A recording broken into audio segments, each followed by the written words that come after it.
First of all, the Prime Minister needs to hold her nerve. I think we've seen a lot of movement over the last week coming from the EU. You know, we've heard them say, we've heard talk about rather than having a backstop and a border between Britain and Northern Ireland, we're hearing talk now possibly between the EU and Ireland.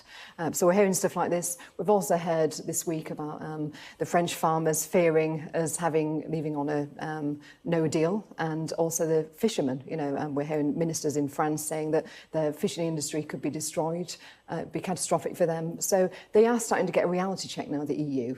I'd like to see her bin the backstop. What, completely? Completely, yes. Would a time limit be enough to win you over? I think they need to bin it completely. I mean, we've seen the report that Steve Baker and has released this week, along with Peter Lilly, showing an alternative. I want to see a deal, but not a deal that the EU has wrote. It's got to be a deal on our terms. I mean, let's not forget that when we leave the EU, we'll be their largest trading partner, you know, bigger than the US, bigger than China. You know, we hold that £39 billion.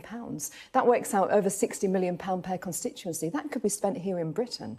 And we've got a trade deficit on goods with the EU. They sell far more to us than we do to them. You know, they want a deal just as much as we do. However, it's got to be mutually beneficial. We don't want the EU writing it. But let's not forget, back in 2016, Barnier said, I think it was in Le Point newspaper, that his job is to give such a bad deal to the UK post-Brexit that they would want to remain. Well, I think the Prime Minister and our chief negotiators need to stand up and not take that. We need to put our country first.